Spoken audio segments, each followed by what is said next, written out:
Welcome to the Midas Touch podcast. Ben, Brett, and Jordy fighting with you shoulder to shoulder for our democracy. Brett and Jordy actually are shoulder to shoulder. They are in different rooms, but they are together at last. Brett and revealing my secret location right now. I thought I was hiding out here. I'm with Jordy. Jordy's in the next room for sound purposes.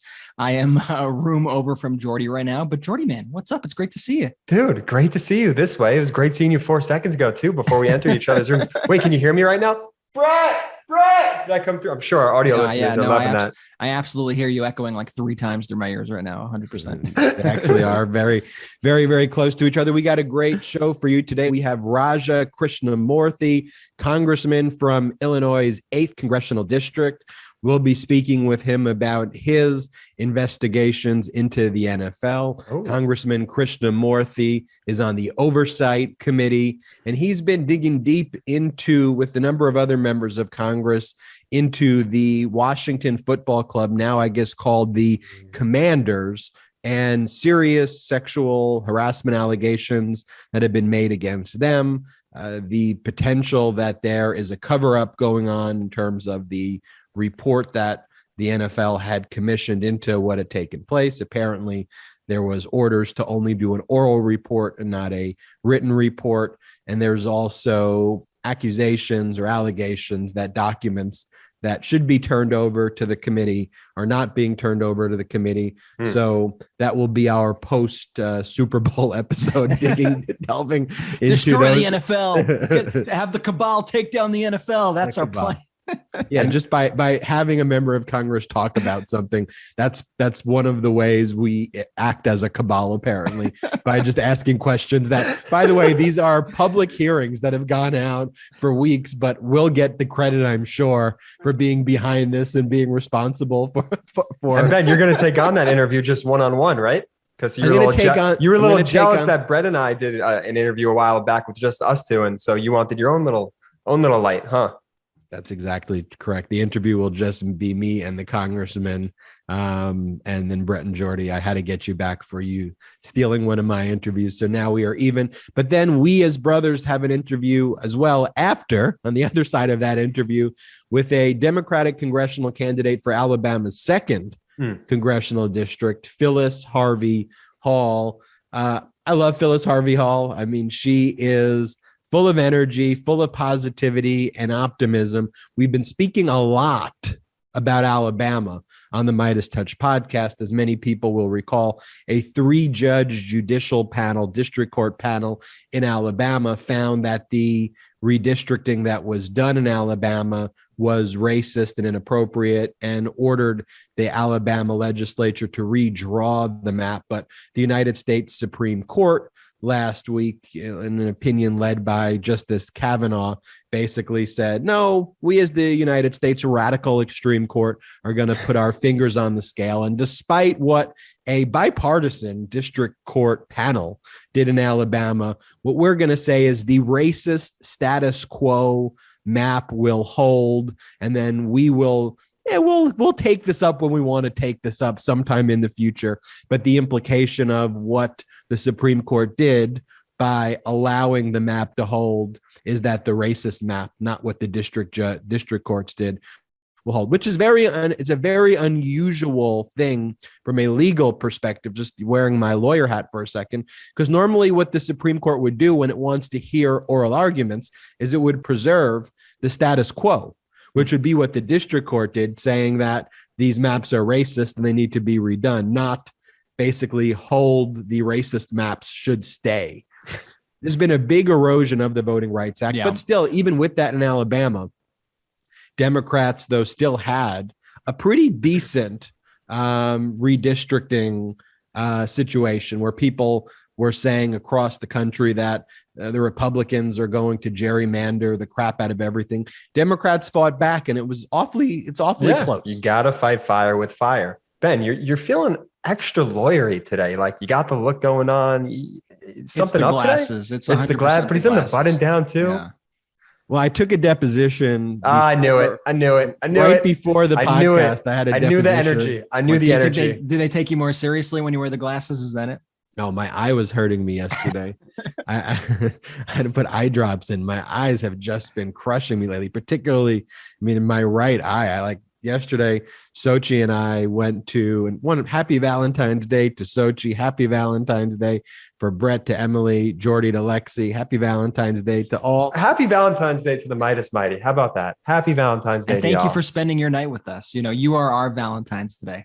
Thank you. Yeah, to the Midas Mighty. The Midas Mighty is also all of our Valentines, not the Valentine, which is Emily, Sochi, and Lexi. But our Valentine is also the Midas Mighty. But Sochi took me to the eye place yesterday. My eye was just crushing me. So romantic. So yeah. She got me eye drops. What are you doing tonight? Straight out of a rom-com. You getting your physical tonight? Brett, I gotta say, I like you back in this room that we placed you in. This is like your old roots here when we first started the Midas Touch podcast, and you would literally do it from your closet. You're looking like you're doing it back from the closet days. So I like that. We're throwing it back today's episode. You got to roll with the punches. And did you guys see with Alabama? Did you guys see that clip from the Lost Debate podcast that we posted, where he showed? Because what a lot of right wingers try to do is they take things like highways and maps, and they go, okay, a map. Okay, how could a map be racist? How could a highway be racist? Just because they're like very disingenuous and they don't actually dig into how these things are set up and are racially engineered in order to divide people literally by their race. And so this video by the Lost Debate podcast really breaks it down in such a clear way, where it shows you how a map can be racist that was drawn by the commissions. And it shows you like the shapes of the Alabama map, how it like goes through all these cities in order to carve out and to pack certain voters into certain areas so that their voting power is that much less.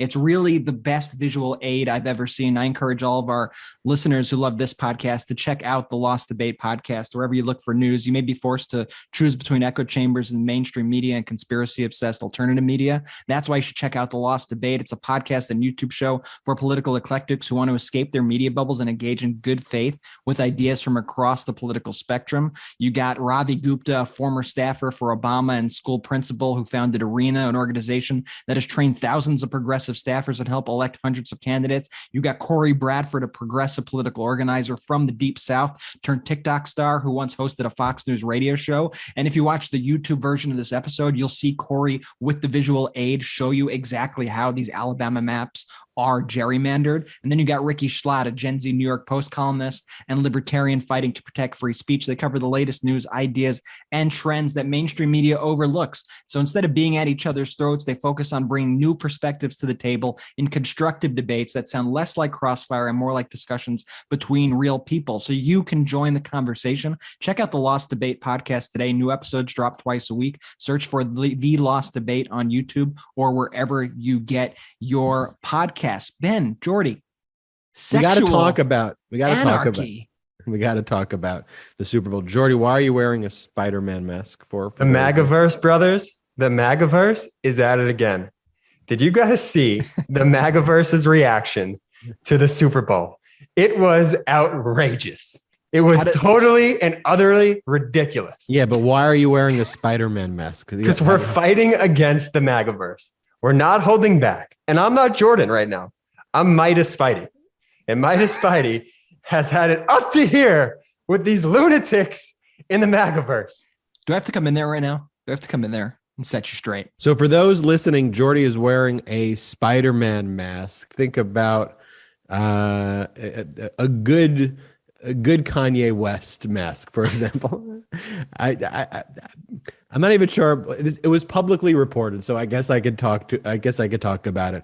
When I took Kanye West's deposition and he wore a mask the entire time in the deposition. This is Jordy wearing the Spider-Man mask is giving me those exact Kanye vibes. feels. Oh no, you never want to get Kanye vibes. Not these days. All right, but let's giving away my secret identity. I'm Midas Spidey. Wait, right. Did I tell you guys? I know our listeners are gonna love just us going on random tangents today. Did I tell you guys I saw Kanye 2 weeks ago? You did not tell us that. Really? 2 weeks ago, I went out to a restaurant in LA And the weirdest thing was Emily, my wife, and I, we were at this restaurant. It's called Bestia. It's like a really good Italian restaurant in LA. I had not been out to this restaurant since before the pandemic, so I was really excited to go.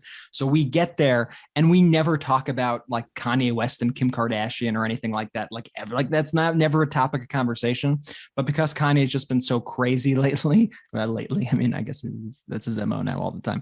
But we started talking about Kanye, and then all of a sudden Emily goes, Brett, I think Kanye's right behind you. And I look behind me and there's a guy in a mask, like, the full black face mask. And I go, well, there's a guy wearing a mask there, but it looks like Kanye. Like, oddly enough, him wearing a full face mask makes him incredibly recognizable, like far more recognizable than even if he weren't wearing the face mask. And I go, holy shit, I think that's Kanye West. So he walks in. French Montana walks into this restaurant. And this restaurant, I've never known it to be like a celebrity hotspot or anything. And so they go to their table, which is like 15 feet from my table. They're probably there with like 8 people. And I just watched to make sure you'd get confirmation. And then Kanye takes off his mask. And sure enough, it was Kanye West sitting 15 feet away from me. I was very happy that you weren't out to dinner with me, Ben, because you were the guy who deposed Kanye. And I was like, I cannot imagine what this restaurant would turn into right now if he looked over and saw you sitting 15 feet away from him. I don't know. I still think I think he respected the deposition. We'll see about that. But let's talk about Super Bowl. Particularly the halftime show. The halftime show was led by Dr. Dre, featured Snoop Dogg, Kendrick Lamar, Mary J. Blige, Eminem, and the right wing. Eminem took a knee during it, to bring attention to systemic oppression and to also give a nod to Colin Kaepernick, a big nod to Colin Kaepernick. That was a huge moment. And there were rumors, and now the NFL is denying them that they had a argument before the show about whether Eminem was allowed to take a knee or not. But you got to know by now, you can't tell Eminem what to do. If you tell him not to do something, he's going to do it extra. So then, even before the Super Bowl, just because the lineup was a hip hop show, and then during the halftime show, all of a sudden, all the radical right, which at this point, could we just basically, I mean, this isn't a complicated issue. We don't need to analyze it at these like deeper levels. Like, they're just racist, right? Like that's just like these are racist people. And if it's, I think one of the things you said it best, Brett, which is that the people who participated in the insurrection are upset at the halftime show. They're offended by the halftime show. That's where they draw the line. A little too un-American for them, the halftime show. Dr. Dre and Snoop Dogg performing halftime, a little too un-American, storming the Capitol, totally okay. And the fact of the matter is, it was a really excellent halftime show. But then you get these lunatics like Charlie Kirk, who tweets out, the NFL is now the league of sexual anarchy. This halftime show should not be allowed on television. They live in an alternate universe. They live in the MAGA-verse. These people are corrupt. First off, Jordy, are you going to be wearing this mask the remainder of the show? Is my first question. Just during the MAGA-verse section, then I plan on taking it off. Secondly, no, you're right. They live in their own bubble. And this is a good thing for us, though, because this is actually where they fall on their face on these cultural issues. Like, most Americans watched that show and loved it. Most Americans were super excited to see that, especially it being a Los Angeles show and having Los Angeles icons like Dre and Snoop and Kendrick Lamar there. Like, most Americans look at that and we're like, shit, that was like the coolest halftime show out there. So when you have Charlie Kirk calling it sexual anarchy and saying it should be not allowed on television, these are the people who've been crying about cancel culture and every little cultural issue out there. This is such a clear delineation of how far out these people are and how off base these people are. And I don't know how you could say something like that without just being humiliated. Like, they worship Brett. They worship Donald Trump, who's on video bragging about sexually assaulting women. That's sexual anarchy, if you want to say it. I mean, Donald Trump saying he loves grabbing women by their privates. I mean, that's who Charlie Kirk worships, and the things that Trump has always espoused, like there's no there's no logic to these people. You have someone named Bridget Gabrielle. Yeah, her comment was just as ridiculous. She says the Super Bowl halftime show was basically pornography on television. Absolutely disgusting. Nick Adams. These are all MAGA-verse leaders. She's got to watch some better porn. Kid Rock, and Lee Grinwood would put on a better halftime show than these hoodlums, he writes. I mean, And you go back to Donald Trump's statement, get that son of a bitch off the field, in relationship to Colin Kaepernick, for taking a peaceful stand, a silent protest against systemic oppression in this country, bringing attention to an issue that exists in our country. And here you have the same people who spur on the insurrection, is talking about that halftime show being sexual anarchy, and basically saying that there needs to be an all-white halftime show. Yeah, I mean, that's at the end of the day what they want. And, it goes back to what we say all the time. I mean, the Republican Party right now is a party of white grievance. That is the only binding agent of this party. Yep. They have no beliefs, no ideology. The only thing is that they are all terrified of white supremacy slipping away. That's really the only thing that unites them. It's really the only thing that unites them, because they cannot agree on anything else. But they believe that America should be a white country, straight up. Because if the argument is, oh, we want somebody wholesome, they would not be begging Ted Nugent and fucking Kid Rock to perform at this event, because that is not a wholesome event either.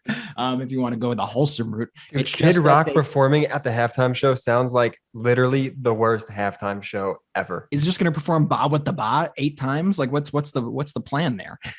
These people, they're just incredibly out of touch. They want to see a white America, and every time we see comments like this, it's just the dying gasps. It's the last gasps of a dying party that is doing everything they can to stay in power. And the unfortunate thing is we have a government in this country that allows that small percentage of people to stay in power and to cling to power for a very long time, far after their expiration date. This party, the Republican Party, is like meat that's gone bad like 10 years ago, that's still sitting out and is smelling and is moldy and everything, but it's somehow using chemical agents to stay alive all these years. And it's just time. It's just give it up, man. Give it up. And that's what we're up against this November. And that's why we need to keep fighting. And that's why we need to show up, because we cannot let this slim minority of crazy people, of racists, of people who hate American entertainment, of people who hate really everything this country stands for and that's made great by this country, the diversity of this country. We cannot let them take power. This weird sexual repression of the Charlie Kirks and the Nick all of Adams, them, because that's where they went. People. When they went after and they attacked us, it was all that weird sexual repression that was within the message. It was all about, who we had relationships with in high school. Very bizarre. It was all and sexual. This is the party. So let me get it straight, everybody. This is the party who wanted sexy M&Ms and stilettos 2 weeks ago. They were begging, M&Ms, please make the M&Ms sexy again. We want sexy M&Ms with stilettos.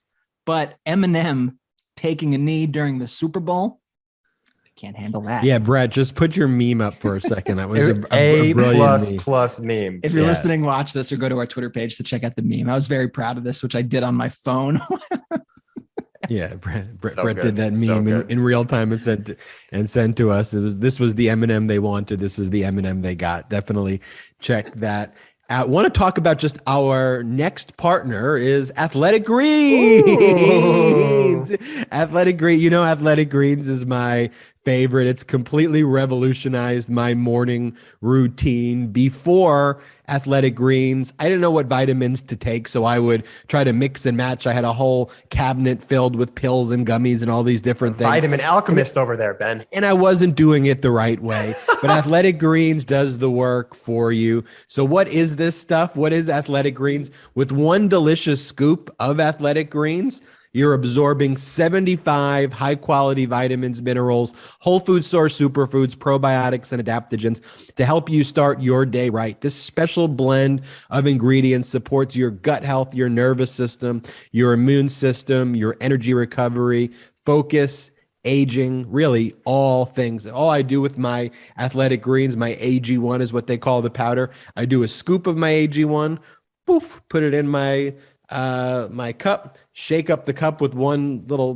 glass of water. Boom. I have everything I need for the day. That's it. I love the sound effects. Poof, boom, Athletic Greens, boom. I do that when I actually do it. It's lifestyle friendly. Whether you eat keto, paleo, vegan, dairy free, or gluten free, this is for you. It costs you less than $3 a day. You're investing in your health, and it's cheaper than your cold brew habit. And Athletic Greens was created when the founder experienced a ton of gut health issues and ended up on a complicated supplement routine to recover. It cost him $100 a day. And so obviously this is less than $3 a day. And that's one of the reasons that I love my Athletic Greens. Right now, it's time to reclaim your health and arm your immune system with convenient daily nutrition, especially heading into the flu and cold season. It's just one scoop in a cup of water every day. That's it. No need for a million different pills and supplements to look out for your health. And to make it easy, Athletic Greens is going to give you a free 1-year supply of immune supporting vitamin D and 5 free travel packs with your first purchase.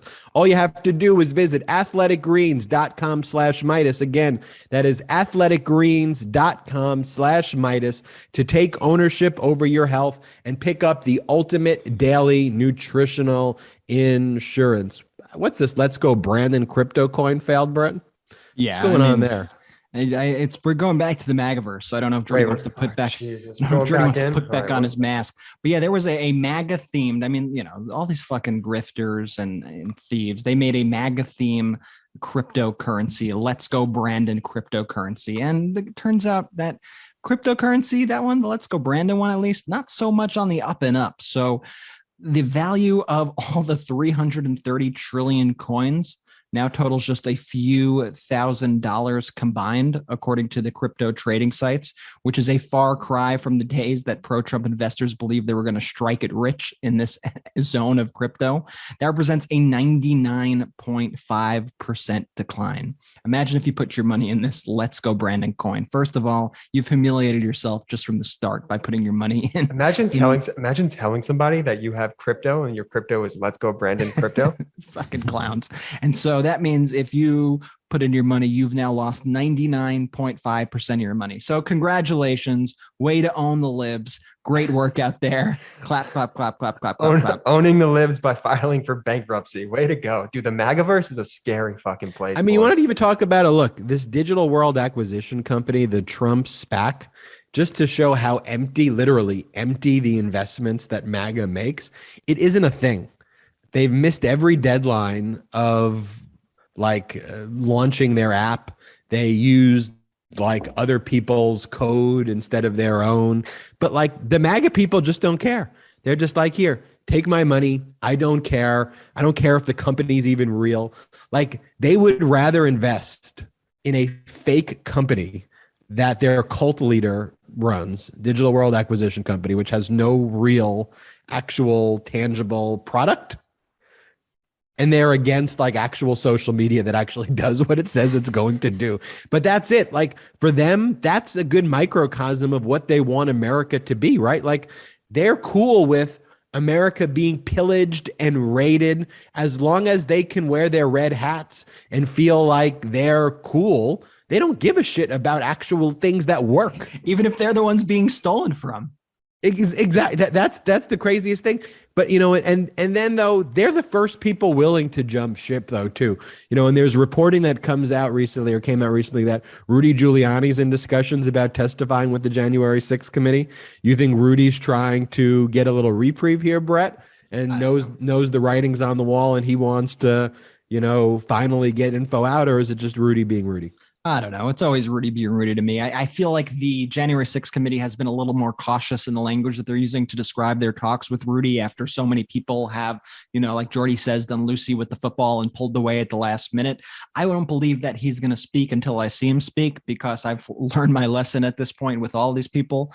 But, Rudy's in deep shit. Rudy's in a lot of trouble in a lot of different cases, including foreign lobbying schemes that he was involved in down to January 6th. Rudy is in deep legal trouble. And I mean, Rudy should be in jail right now. Like they talk about all these, they talk about all these discussions like, oh, they were talking to Rudy and we're going to see like, maybe he'll chat with us and maybe he'll like, be a little nicer to us than they'll pass people and they reveal a little more information. Like this is a criminal. Okay. Yep. Rudy is as deep in it as you get. Arrest the guy. That's why I was so sickened weeks ago when we heard that he was on The Masked Singer when we spoke about that, because Rudy is a criminal. Rudy is an insurrectionist. Rudy Giuliani belongs in prison. Absolutely. There's no redemption. No leniency here. There's 000 redemption for Rudy Giuliani. His name is forever tarnished. He should be in prison. And what I think he's doing, again, this is what I think he's doing because it's his only card he has left to play because Donald Trump still owes him millions of dollars in lawyer fees. So what he's doing is he's trying to hold this J6 committee over Trump's head, maybe trying to work out a deal with Trump. Hey, pay me and I won't talk to them. That's where my head's at. I like that theory. Midas Spidey. I like that idea. Because they are the Jan 6 committee is being extremely careful in their wording and their verbiage as these discussions with Rudy are underway. So that's what I think's happening. Midas Spidey with that. And then, of course, we get Trump's statement as well. I mean, I don't want to post the statement, but basically saying that Hillary Clinton and those involved in her orbit should be put to death. He said in earlier times that would be subject to the death penalty. This is as we know that Donald Trump has been eating documents, putting documents in toilet bowls. He's been shredding documents. He brought documents to Mar-a-Lago. His call log records are missing. In addition to the various criminal investigations against him taking place that we all know are legitimate and valid because we actually heard the phone call that he made to Raffensperger. And we've now seen a lot of the records out of New York and we saw what happened on January 6th. But this is what Trump does as a cornered rat. This is what they do. Careful what you wish for, Donald. Careful what you wish for. I mean, you really want to put the death penalty on the table for crimes like this? That's what you want to do?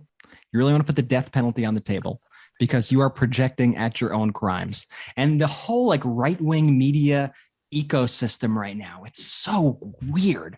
They are back on 2016. Weird. They are back on Hillary Clinton. This is what a morally bankrupt party with zero ideas and zero ability to help the American people does. They have nothing.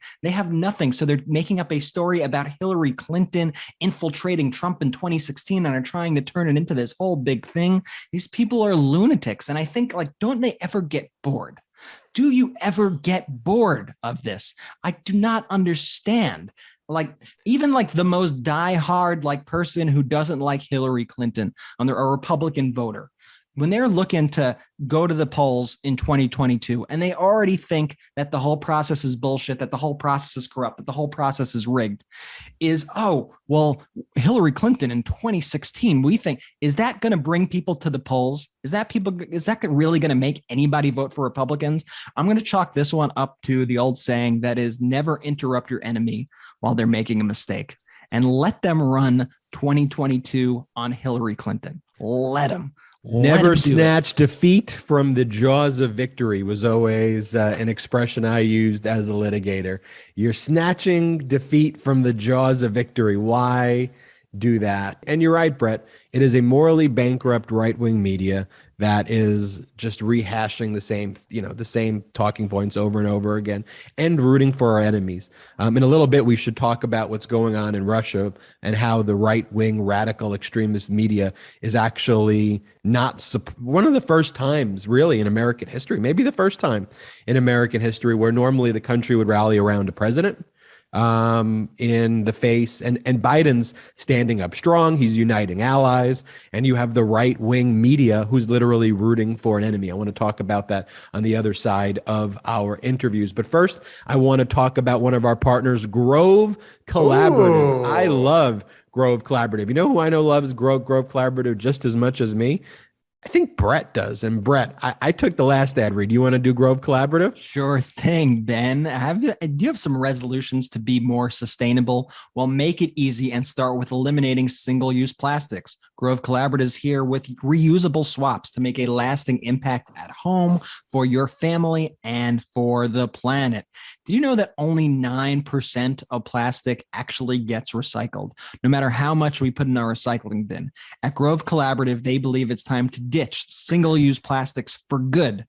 Grove carries hundreds of products aimed at replacing single-use plastics across your home and personal care routine. And by 2025, Grove will be 100% plastic-free, like Grove Collaborative's concentrated cleaners and refillable glass bottles. They're friendlier to the planet and twice as effective as the leading brands. Switch to sustainable products for every room in your home, from laundry care to hand soaps and more. Grove Collaborative has you covered with safe formulas and refillable packaging that never compromise on performance. I just love Grove Collaborative so much. And here's why. It makes it easy. You go to Grove Collaborative, you know that everything you are shopping for is good for you and good for the planet. So when I go there and I say, hey, you know what? I need some stuff for the house. I want some wipes. I want some hand sanitizer. I want some sprays for my countertop. I want some dog treats for my puppy.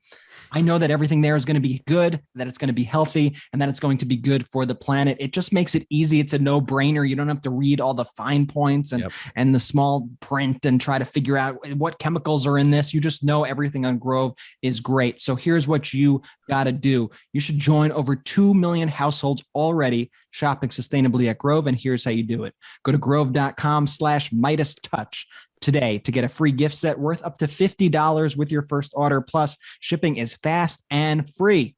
Get started right now at grove.com/MidasTouch. That's grove.com/MidasTouch. MidasTouch. Brett, I love Grove Collaborative as well. I get all my stuff from Grove Collaborative. And now it's really, really great. Let's bring in the interview that I did with Raja Krishnamoorthi now, eh? Let's check it out. Could you just set it up? Like what's the issue right now in the NFL that you're talking about? Just so our listeners who are, don't really know what's going on here, so that they have a little bit of a primer. I want to shed light on this issue, because right now across the country, there's a few issues that are just going on generally. One issue is forced arbitration clauses for sexual assault and sexual harassment in civil cases, whether employers should be able to force employees into private arbitrations. Interestingly, on a bipartisan basis recently, Congress passed a bill. It's going to be signed by Biden, Congress and Senate, that would prevent and ban forced arbitrations, and it would be retroactive. So if someone's a victim of sexual assault or sexual harassment at the workplace, no longer can an employer force you into that. If you want to decide on your own to go into an arbitration, you can do that. So that's one of the things that are just in the background here. At the same time, you've had hearings in the NFL that were related to employment claims by female employees of the Washington Football Club. They used to be called the Redskins, which was a racist, horrible name for a team to be called. They were then called the Washington Football Club. They're now called the Washington Commanders. But accusations that the ownership was engaged in sexual harassment of employees. The NFL was supposed to conduct an impartial investigation, an independent investigation, but they don't have a report. Apparently, they said it should be an oral report, not a written report. And a number of other accusations have come out from female employees within the company about other conduct taking place. And so Congress, one of the things that the NFL enjoys is an antitrust exemption, where the NFL could and teams can basically work together to set and fix prices in their negotiations of TV deals and other things like that. That antitrust exemption comes from Congress. So Congress here is investigating these workplace conditions and the investigation conducted by the NFL into these workplace conditions, given that Congress has a role to play giving the NFL this antitrust exemptions. And so I want to dig into this issue with the congressman, because this isn't just unique to the NFL, right? This affects workplaces across the country. And we want independent investigations. We want sexual assault, sexual harassment victims to feel comfortable. As a lawyer, I represent sexual assault, sexual harassment victims in a lot of cases. And going up against big employers, you need to have sometimes really aggressive litigators who can come and get to the truth. So anyway, let's bring in Raja Krishnamoorthi, and we'll check out this interview that I did with Raja. I'm so honored to be joined again by Raja Krishnamoorthi, Congressman from Illinois' 8th Congressional District. Congressman, welcome to the podcast. Thanks, man. I appreciate being back with you and Jordy and the crew. And, thanks for having this podcast. I know it's extremely popular.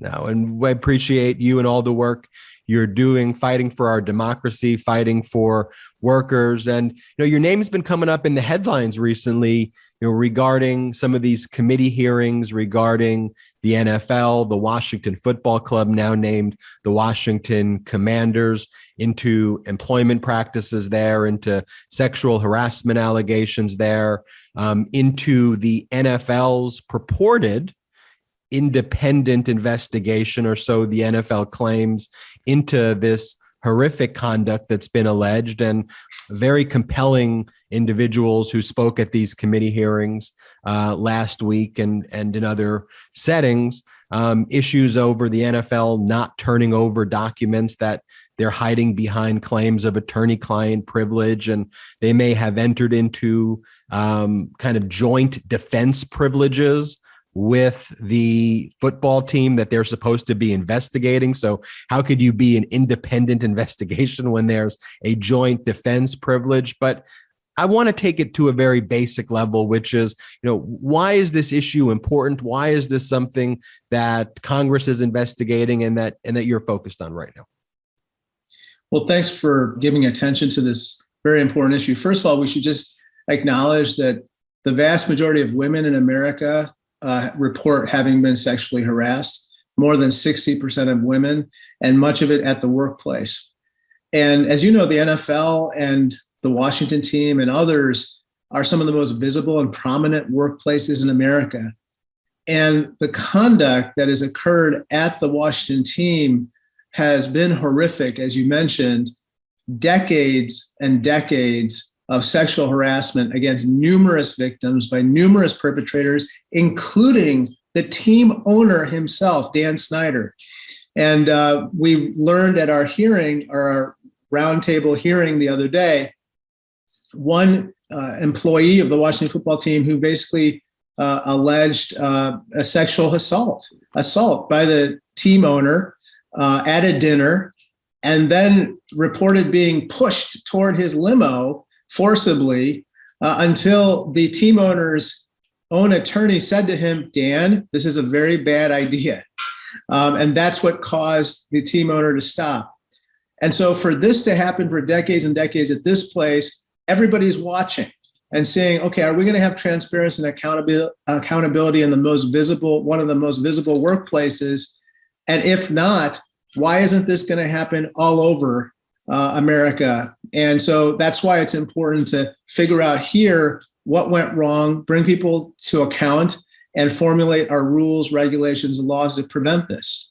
So one of the things that Congress did, and in a letter you wrote, requesting documents that the NFL turn over, because at the end of the day, what Congress wants to do here is bring sunlight, to bring attention to it, and to really get to the bottom of what's going on. Now, the NFL claims that it's turned over lots of documents and that it's produced these records. Are they being truthful, or are they being disingenuous in their claim that they've turned over 80,000 plus records and that they've fully complied with all of the records that you and other members of Congress are looking for? I think more of the latter. I don't think they're being forthcoming here. I'll just give you an example. Beth Wilkinson, who conducted the NFL's investigation of the Washington team, supposedly reviewed over 650,000 documents, emails, other materials, along with conducting over 150 witness interviews in coming to her findings. We didn't get those 650,000 documents and materials, nor did we receive interview summaries. And interestingly, Beth Wilkinson was instructed not to document her findings. Now, remember, in every other scandal with the NFL, the Ray Rice scandal, Deflategate, Carolina Panthers investigation, the NFL released very detailed findings, hundreds of pages of findings, but here they did not. And we need to know why.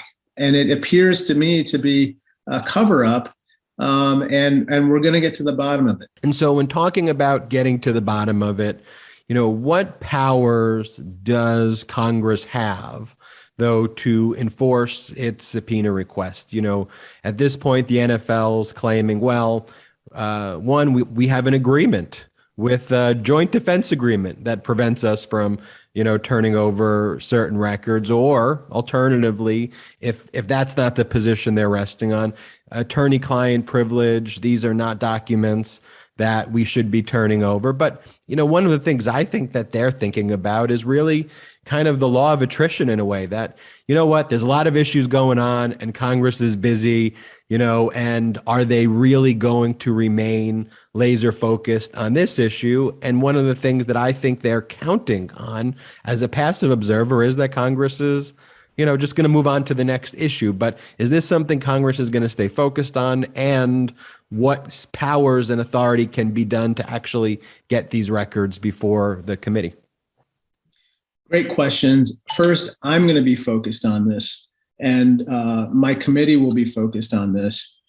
Two, I think that, there are various claims of privilege and wanting to protect the confidentiality of the witnesses who came forward or the victims is belied by what the victims themselves say, which is, we want a report. And there are all kinds of ways, this, Ben, there are all kinds of ways to, basically protect the names of the people who came forward in these witness interviews and to report what they said.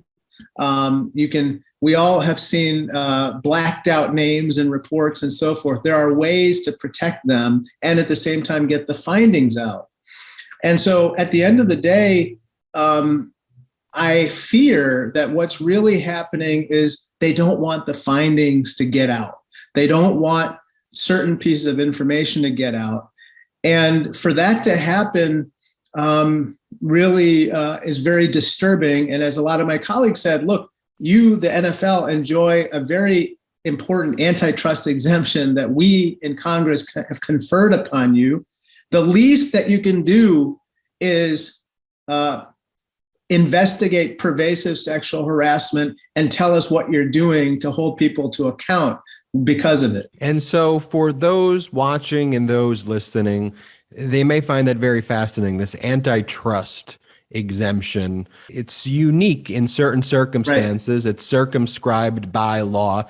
You just don't get to get antitrust exemptions. In fact, there are Department of Justice antitrust enforcement divisions that will often look at companies to see if they are doing things such as price fixing, and there could be serious criminal penalties and civil penalties for engaging in antitrust behavior.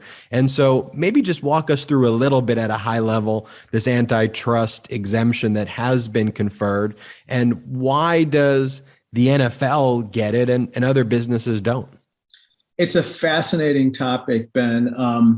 But essentially the NFL, the Major League Baseball industry, NBA, and others have this antitrust exemption where essentially, unlike in any other industry, the main competitors can collude with each other, especially with regard to hiring employees, namely players. They can set maximum salaries, they can set minimum salaries, they can do everything with regard to conditioning their employment. They can also prevent other football teams, professional football teams, from potentially entering their league. They can also collude with regard to maximizing the price of their TV deals, which, as you know, is the biggest source of revenue for these different professional sports industries. So That's what's on the line for them. They know it's an incredibly important privilege they have. And we're not saying that they shouldn't make money, they shouldn't make a profit. But what we're saying is you have to live up to the public interest in some regard, such as prohibiting discrimination of any kind, in this case, sexual harassment. And they're failing at that. And I think that's one of the things when people, say, well, it's a private business, you could do whatever you like. But really, it's a private business that enjoys this stature based upon decree of all American citizens. Right. The stadiums that these billionaires have are often paid for by taxpayers on an individual basis. And at the broader level, the league and the profits that are accumulated at massive proportions, though, are on account of American taxpayers and American citizens. Correct. And our representatives who in the past conferred this. And so Congress has a legitimate interest to conduct investigations into the conduct that's taking place, especially where it is symbolic of workplace environments generally and what we need to do to be better. I think that's a fair way of saying it. Ben, what we heard in terms of allegations make this appear to be perhaps the best known billionaires frat house we've ever seen. The Washington team had almost every level of management engaging in sexual harassment, including the owner. And we have literally dozens and dozens and now hundreds of witnesses who came forward to report on this. If we can't correct sexual harassment in that workplace, where can we possibly correct sexual harassment? That is what's on the line. And as these hearings are being held, what's also in the background was the ban on forced arbitration for sex abuse in the workplace. And so that in many contexts, sexual assault, if the states haven't overturned this, but sexual assault, sexual harassment types of claims, employers could keep these in confidential arbitration processes and keep these secret. And so the House of Representatives passed a bill through the Democratic leadership that basically says, no, like sexual assault claims in the workplace should not be subject to private arbitrations, although there was still a number of your counterparts in the Republican Party who want to keep sexual assault claims private. Maybe talk about the forced arbitration bill and its importance. And do you think that this bill is going to make its way through the Senate and actually become the law of the land in this country? Great question. I'd like to see that happen. It would require 10 Republicans to join Democrats in the Senate to avoid a filibuster. As you know, it seems like a filibuster is kind of the legislative maneuver du jour for Republicans. They use it every day to kind of block these types of bills. If I can mention one kind of sidecar issue to the forced arbitration clause in many of these employment agreements, it's the non-disclosure agreements. That has become a real problem, to say the least, in these sexual harassment cases. As you know, in the Me Too movement and the Time's Up movement, what we've learned is people like Harvey Weinstein and others essentially use the NDA, the non-disclosure agreement, to silence a victim, and then he would perpetrate the wrongdoing over and over again. And unfortunately, I think that's what happened at the Washington team as well. So we absolutely need reform of that, along with the forced arbitration provision. And so why is it, though, that Republicans in the Senate, though, would go as far as to filibuster a bill that says, you know what, if an employer sexually assaults an employee, that claim should be, we're not saying all claims, we're saying one of the most horrific workplace acts that could take place. Why would they be so against that claim being heard in a public forum? Now, they could say, well, it's because they're supporting business, but do businesses want to have executives who sexually assault their underlings, that's what's okay in our society? It seems like an issue that Democrats should get out in front of as well, just because it's the decent human thing. Right. At the end of the day. You know, to me, it's like this. Would you ever agree to a forced arbitration panel or a clause for a crime of any kind? I think the average person would say, absolutely not. That should never happen. And indeed, I have not heard of such a thing. But what we've learned is sexual harassment, especially physical sexual harassment, but other forms of sexual harassment too, basically are like a crime in the sense that the perpetrator does it over and over and over again. And it hurts so many people, and the victims can be numerous, especially if the perp is really powerful and rich and able to silence victim after victim. Well, Congressman Krishnamoorthi, appreciate your time. I appreciate you delving deep into these NFL issues. I wanted to provide that additional context of what's going on in forced arbitration. There is a ton of issues, I'm sure, that we could be, also talking about, but I thought it was important that we kind of drill down on an issue that lots of people are asking me about, and I'm sure are asking you about. Well, Ben, thank you for bringing attention to this. I know that you have a lot of experience with this particular issue yourself, with your clients. And all I can say is, I think that we all have to kind of be very careful about making sure that when we learn about these types of situations like the Washington team and others, that we take corrective action here so it doesn't happen again in other places. If we don't, it's not only a missed opportunity, but a lot of victims will not have their harms addressed, and the perpetrators will commit their wrongdoing again. Congressman Krishnamoorthi, thank you so much for joining us. And I know you got an incredible, busy day today. We always appreciate you joining the Midas Touch Show. Hey, thanks, Ben, and best wishes. Thank you. Ben, amazing interview, big bro. I was a little jealous. I was a little jealous that, that it was just you, but hey, it worked. It was really, really fascinating. Great work.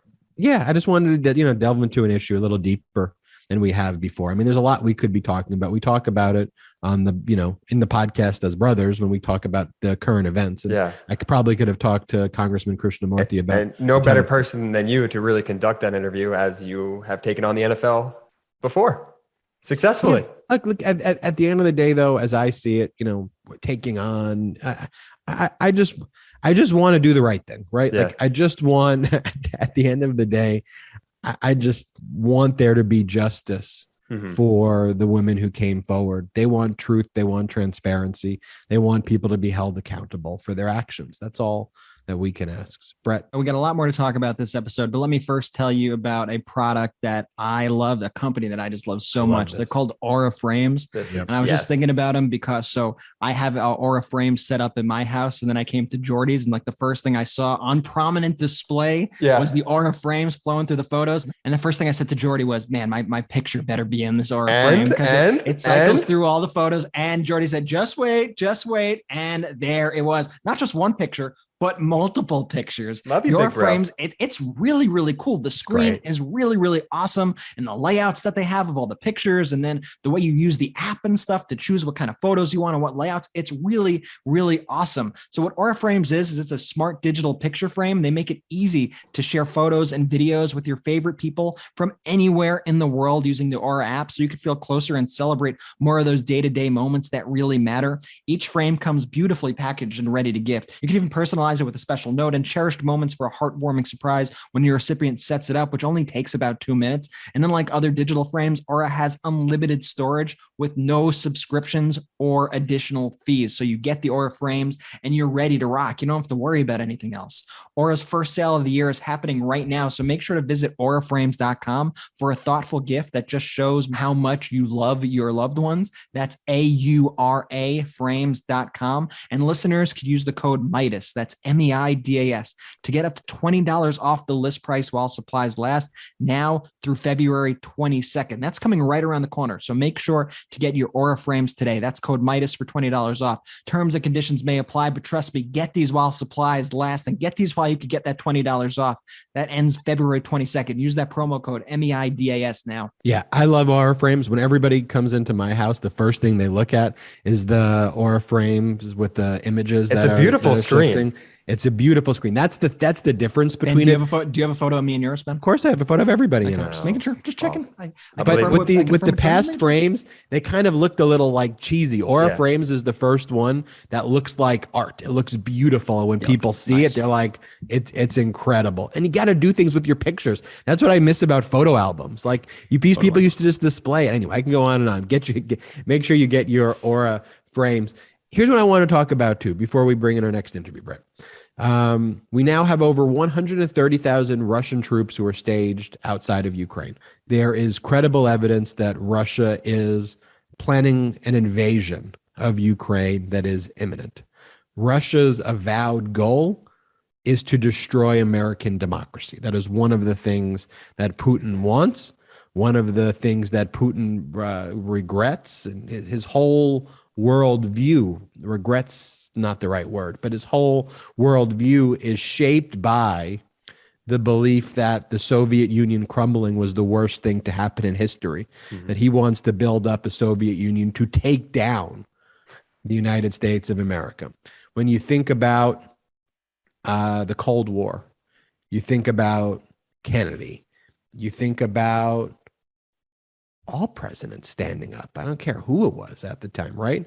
Whether it was Kennedy or Ford or Nixon or Carter, whoever the president the was. GQP's former, person who they just adored and loved, Ronald Reagan. Tear down the wall. We stood up to Russia because Russia wanted to destroy us.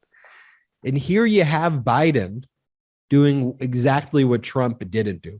Trump basically would have turned the United States into a satellite country of Russia, where Trump saw the United States' place in the world, because Trump's really not a strong man.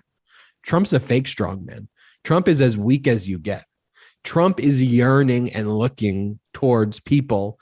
All that projection is he's subservient to a Putin.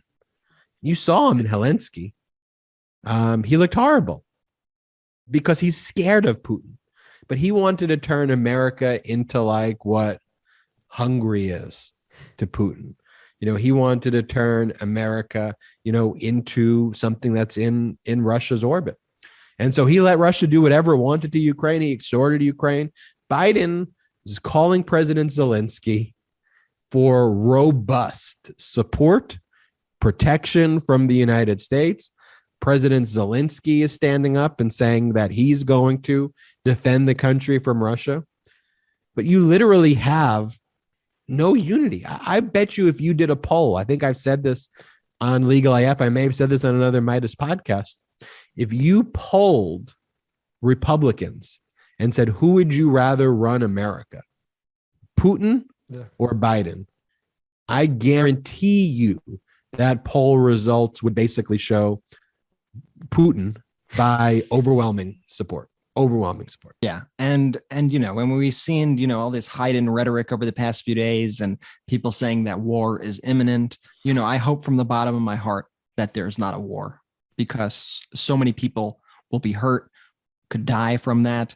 And that's the last thing that I think most Americans, maybe save for the American news media, would want to see. I think nobody really wants a war, but I think it's about time that we actually have a federal government who's actually supporting our allies and is actually standing up to Vladimir Putin, because that's what's important. We cannot appease these aggressors. We cannot let them just get away with whatever they want.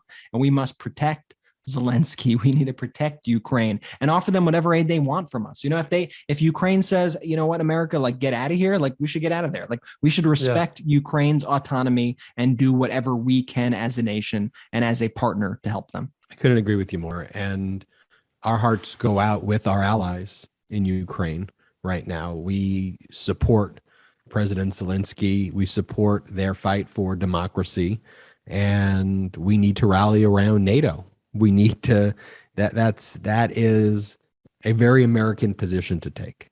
And it is shocking, but not shocking in a way that you have the Republicans. I say not shocking because they support an insurrection against the country. And so their avowed goal is obviously to destroy the United States of America. But we need to bring hope.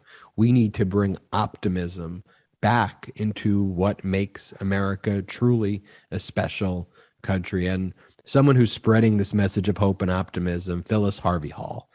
So excited to bring her on the podcast. We did an earlier interview with Phyllis Harvey-Hall, but before bringing Phyllis Harvey-Hall into the interview, Brett or Jordy, you want to tell us about Magic Spoon? No, do I want to tell you? Know, Magic Spoon's my read, guys. I can't let Jordy steal the Magic Spoon read. I am going to get a read in this episode, though. I will get a read. We'll give you the next one, okay? Oh, but right now, let me tell you something. It's the new year, and Magic Spoon is perfect for meeting your goals, whether it's eating healthier or saving more time in your morning routine. Magic Spoon has fit in so well with all of my New Year's resolutions because it allows me to work extra hard and do all this stuff and get a healthy, nutritious breakfast or late night snack. Growing up, cereal was one of the best parts of being a kid, but I had to give it up because I realized it was full of sugar and junk that you really shouldn't be eating. We're all trying to eat better, but healthy breakfast does not have to be boring. And Magic Spoon has all the amazing flavors that you love, but without the bad stuff. And it's amazing as a midnight snack. I've been trying to cut down on carbs, sugar, unhealthy food. Then I realized that basically, if I wanted to do that, I can't eat anything anymore. But enter Magic Spoon. Let me give you the numbers for Magic Spoon because the numbers don't lie. 0 grams of sugar, 13 to 14 grams of protein, and only 4 net grams of carbs at each serving at only 140 calories per serving. And it's keto-friendly, gluten-free, grain-free, soy-free, and low-carb. You could build your own box. Available flavors to build your very own custom bundle include cocoa, fruity, frosted, peanut butter, blueberry, cinnamon, cookies and cream, and maple waffle. The other night, I really wanted a snack before bed. I didn't know what I really wanted to have. I didn't want anything unhealthy. My wife said, we have the fruity Magic Spoon. Why don't we do that? I had it. It was delicious. For those wondering what it is like, I'm not going to say the name of the cereal that it was like, but it was like something that was kind of in a loop and had a fruity taste to it. And it was very delicious. The Magic Spoon stuff is real. I love Magic Spoon. You got to try Magic Spoon. Go to magicspoon.com/Midas and grab a custom bundle of cereal and start your new year off right. And be sure to use our promo code Midas, that's MIDAS, at checkout to save $5 off your first order. And Magic Spoon is so confident in their product that it's backed with a 100% happiness guarantee. So if you don't like it for any reason, they'll refund your money, no questions asked. Remember, to get your next delicious bowl of guilt-free cereal, you just got to go to magicspoon.com/Midas and make sure you use that code Midas at checkout to save $5 off. Thank you so much to Magic Spoon for sponsoring this episode.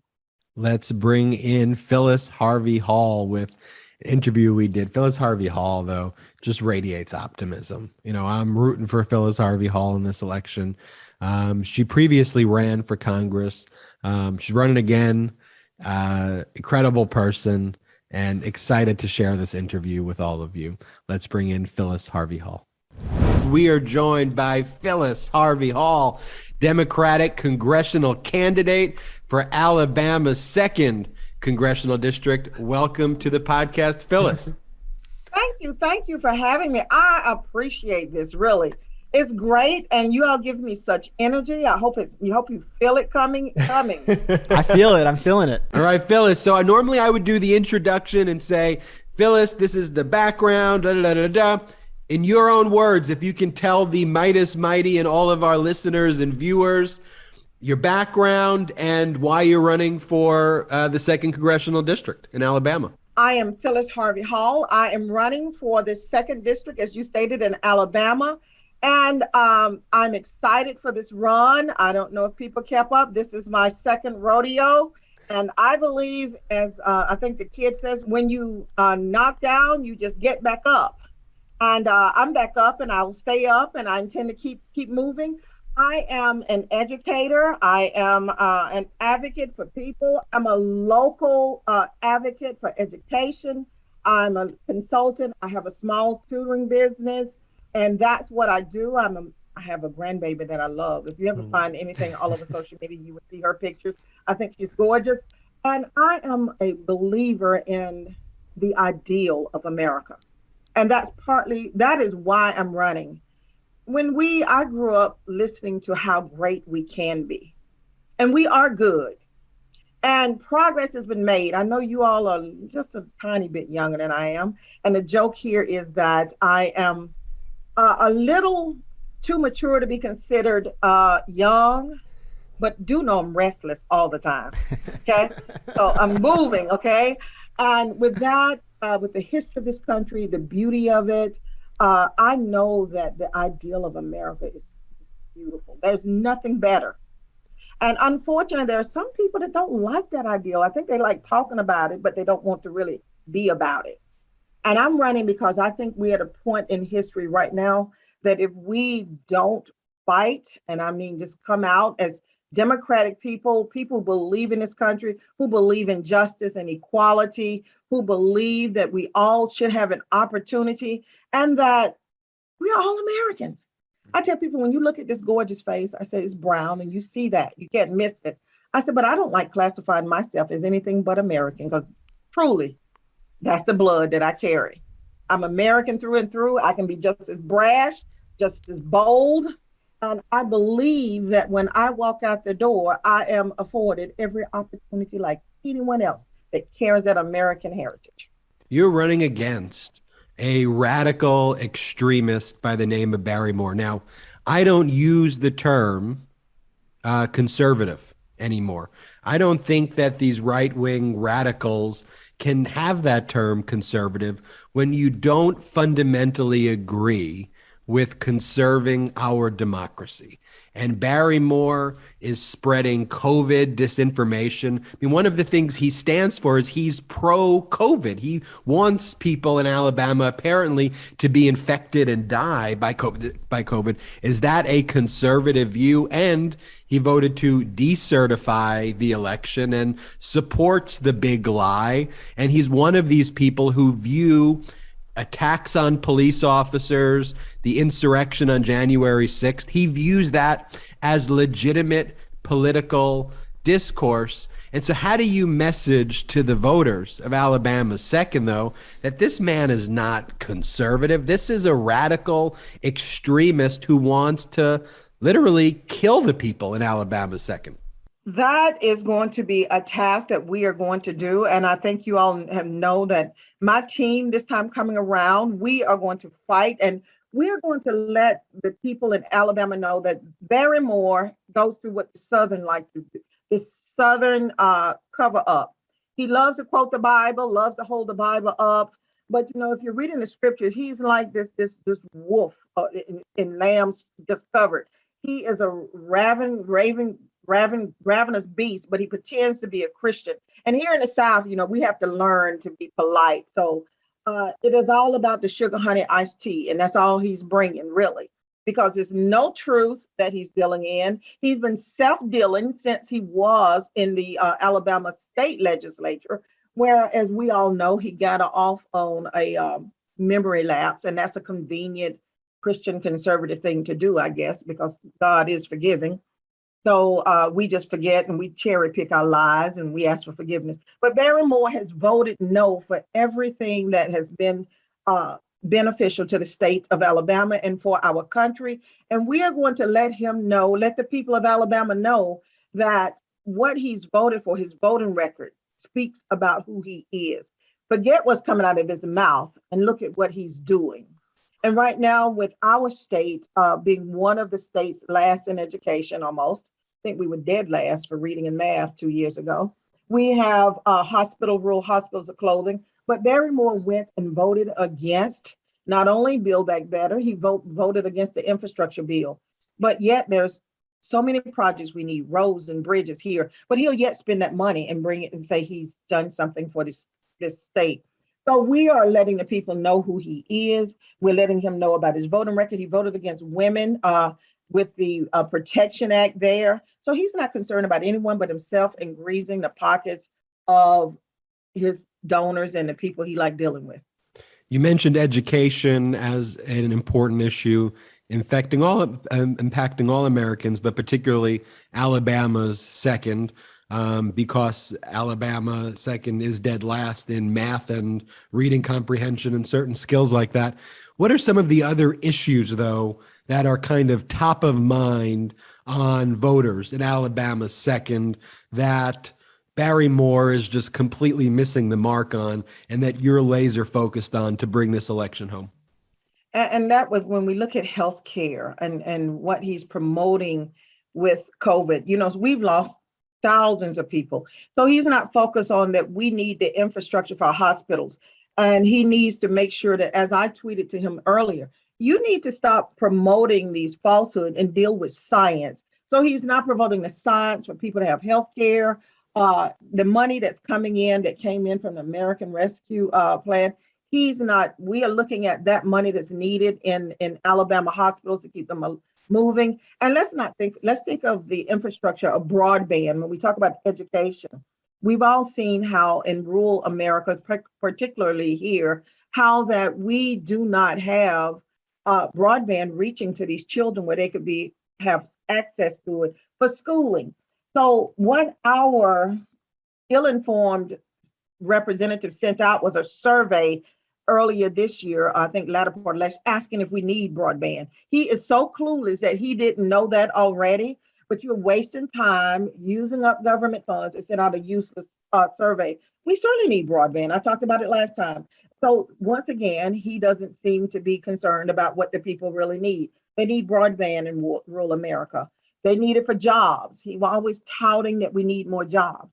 Think about what that technology would give to people to be able to work in remote locations. That would bring jobs. It could be a starting point for a launchpad for small businesses. So he's missing that mark. And, you know, we don't even want to talk about the criminal justice system here in Alabama and in our nation. He's missing a mark there. Doesn't even talk about people who are marginalized in this country. He only focuses on Christian values. And to me, shouldn't even be what you're running for as a congressperson. You are not to be focused on your personal faith. And Phyllis, it seems like so many of these politicians, like your opponent, they seek to keep marginalized people down. Like, it seems like if there's any unifying ideology on that side, it's that. And your state was just in the national news. The Supreme Court actually restored an Alabama voting map. It was a gerrymandered voting map that a previous court had said hurt black voters. I wanted to get your take on that, your take on the gerrymandering that's happening there, and your take on this major Supreme Court case. Thank you for bringing that up. I think all of us were hoping that, against hope, that case would have a profound impact for not only Alabama, but for the rest of this nation, where we know that gerrymandering has just occurred throughout this nation. The Republicans have decided that since they can't win elections by the people voting for them, just think about how many presidential elections where they've totally lost the vote of the people. And they lose that vote. They only win through an electoral college, but they lose the vote of people coming in. And they have decided that if we can't win with the votes of the people, we'll just find a way to strategically dilute the vote of people of color or poor people. Because what they've done will affect Black people like me. It will affect, you're putting them all in one block, so you can only guarantee how many representatives that you have. And my team and I were hopeful because Montgomery County was in 3 congressional districts. That's just how they diluted this county. Now with the new map, we're 2, but it would have been better to leave us as 1 because they cut out the west of Montgomery, which guess who lives in west and south of Montgomery? Ta-da! People of color. So once again, we see how that's impacting us. And they just, Barry Moore, I'm sure, was probably somewhere having a drink and happy to have that happen because it makes it where he has hopes that he can hold on to this seat. But as I tell everyone, and we must fight, not this, but we have to fight to get people elected in Congress. And then we are going to educate people. My team and I are going to do some of what you do. You're beautiful with getting out your podcast and the media. We must educate people to what's happening because the poor people and people who are working really hard don't have time to be focused in like you all. You all have formed your own community. Most of the people in Alabama don't seem to understand politics. They don't even know that you vote every 2 years for your Congress people. So we are going to be laser focused on educating voters and grassroots, getting out, talking to them, using media to get to people and do small Zoom meetings and videos teaching them about what's going on. Conversations with Phyllis is coming. The new fireside chats, conversations with Phyllis. I love that so much. Along the same lines, it seems like this just idea of racism is like in the DNA of your opponents in Alabama, and it seems like a huge thing that you're fighting against. I mean, the one thing that Alabama legislators are prioritizing right now is the legislative committee advanced 2 bills that's designed to further protect Confederate monuments and criminalize people who attempt to remove them. Why is this the priority? Why isn't the priority, how do we deal with COVID? How do we keep our community safe? How do we keep our kids educated, healthy? Like why the focus on this right now? When you think about our country historically, if you have people who are ill-informed, and they're lacking the ability to critically think, that benefits people in power. It always has. And what they are seeing, that once you allow people to actually be educated properly, well, you can't always hoodwink them anymore. And I don't like to talk history so much, but the roots of everything with the South, the deep roots of racism and slavery, people want to say it's all over, but we know it's not all over. Right. We're living it with the rules and laws. Now they're defunding education in Alabama, trying to, as we speak. They want to take all the money out the education fund and let parents take it to where they want to. As you said, they are now putting on laws about not teaching critical race theory. But who the heck is teaching it anyway in Alabama? But if you say Black, I almost think it's an affront to the people here. And I don't know why, but it just puts a barrier in front of them. And that's because of the deep roots of the history here. And they don't want the knowledge of it because it makes people uncomfortable. And people don't like to feel uncomfortable.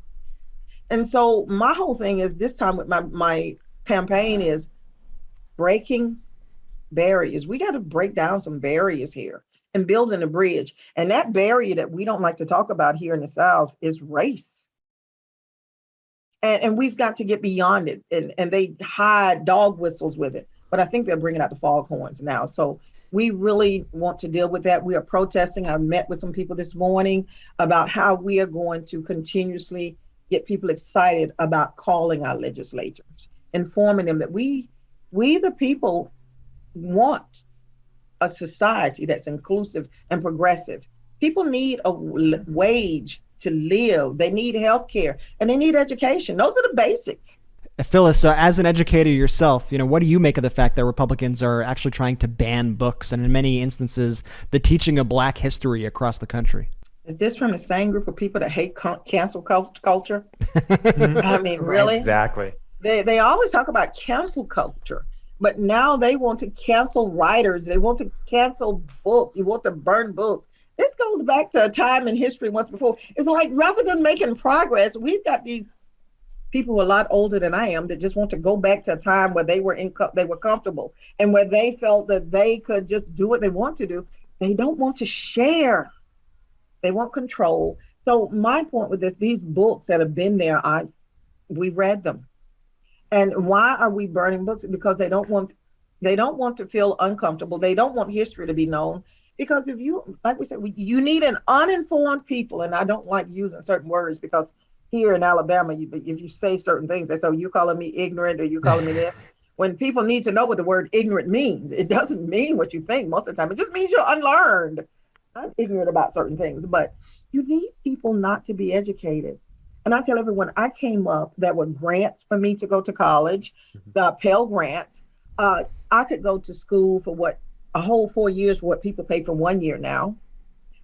There was so many projects, there were so many programs put in place to help people in poverty. I was born in poverty. So I know that it's difficult to build the steps to get out. So we have to have those in place. We have to have the availability of good schools. I had great teachers in great schools, and they taught us how to think creatively. They gave us right facts. We were taught history accurately. And that's what we need. But when you get that, you start building a middle class. This country is not really interested in a middle class. The corporate side of it, they don't want that. They just want working people. They don't need you to think. They just want you to work.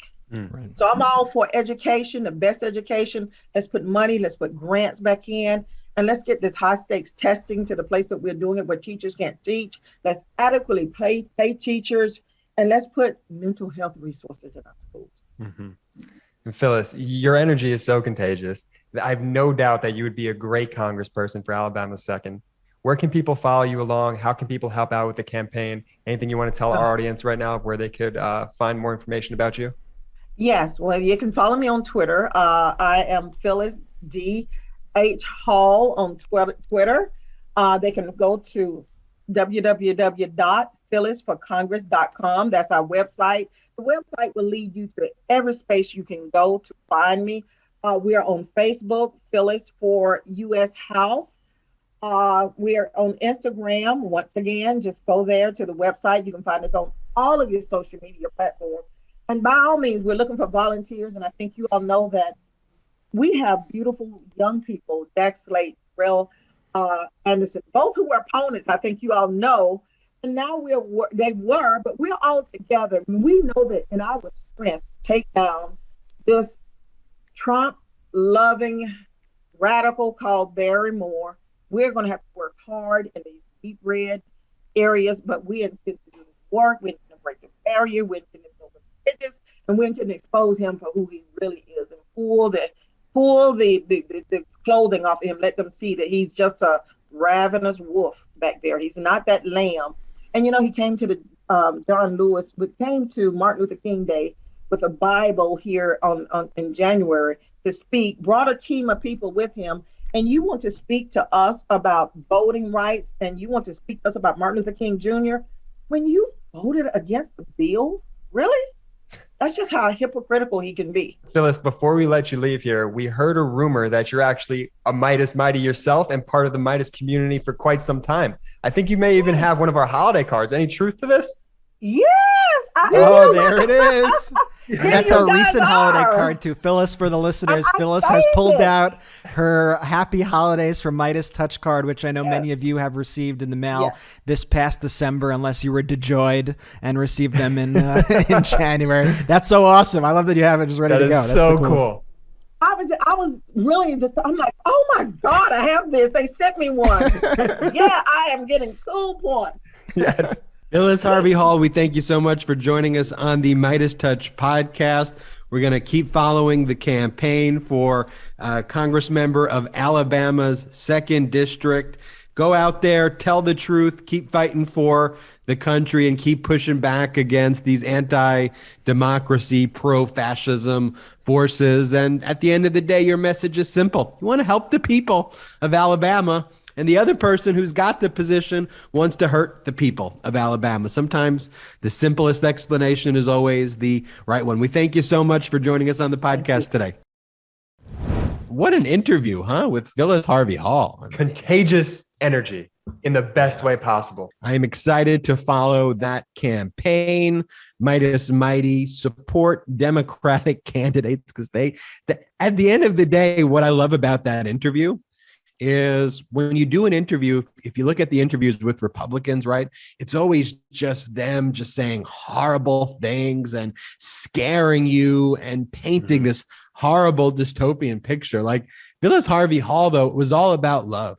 Yes. How can we bring people together? How do we unite the country? That's that's what I love too, man. She's a Midas Mighty. Who knew? What a surprise! What a bombshell at the end. That was awesome. A Midas Mighty, highlighting a lot of great podcasts on this episode. And I'm also a very big supporter of Wondery's American Scandals. I love all of Wondery's podcasts. I was a big listener to a lot of their American history stuff. But Jordy, tell us about Wondery American Scandals. I thought you were about to steal this ad read from me too. And I noticed a lot of people in the chat right now on YouTube, they were very upset with you. You have to listen to Wondery American Scandal. Look, imagine you're a chemist that tests drugs seized from criminals. Everyone was impressed with how fast you run your test, but you're increasingly stretched so thin. So you make a decision. You're going to start marking down results without actually running any tests. From Wondery, American Scandal is a weekly podcast that breaks down a notorious event that rocked America. And their latest season looks at the case of Annie Ducan, a Massachusetts chemist who caused an uproar by falsifying drug tests, throwing more than 21,000 criminal drug charges into question. When Ducan began working at a drug testing lab in Boston, she was faced with a mountain of work, but she wanted to prove that she could handle all of it. Getting the work done wouldn't be easy unless she faked it. Ducan carried out large-scale fraud that threw the validity of more than 21,000 criminal drug charges into question. Her fraud most likely put many innocent people behind bars. She single-handedly threw the criminal justice system in Massachusetts into disarray and raised a fierce public debate about the war on drugs. What I love about this podcast in particular is just it's so intense and you just don't know where the next twist and turn is going to be. It's engaging too, Jordy. They bring you right into it. Like the way they tell the story, you feel like you're in it and you're living the time, and they bring you in the same way you said it. Like, imagine the year is this. And like, you feel like you have to listen to the next one because you're in the story. So listen, this is what you have to do. Listen to American Scandal, Fraud in a Drug Lab. That's American Scandal, Fraud in a Drug Lab on Apple Podcast, Amazon Music, or you can listen 1 week early and ad-free by joining Wondery Plus in the Wondery app. Definitely do that today. You guys watching the Winter Olympics at all? A little bit. I love the speed skating. Special shout out to all the Americans competing. It's also one of the things, though, that I think has devolved about this country, too, with the right wing. They don't root for America. They root against America. They root against. Like, it's not even like, you know what? It's not like, I'm not watching the Olympics this year. I don't really care about it. It's like, I want America to lose and let me shame every American athlete representing this country and try to tear them down.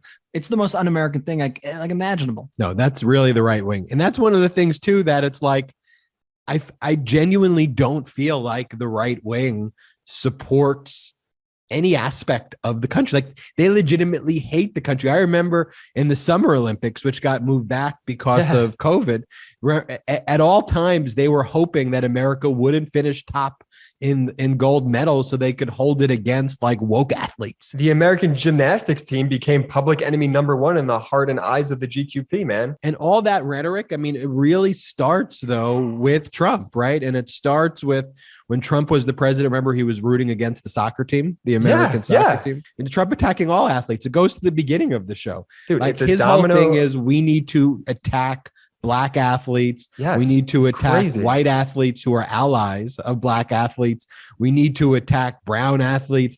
Anyone who's not like a white athlete who isn't a Republican, those are the only people that they somehow root for at this point. You're like, I hope Ted Nugent could get on a pair of skis. That would be pretty cool, wouldn't it? If it was up to them, America would lose in the Olympics. Like they want America to lose. We want America to win.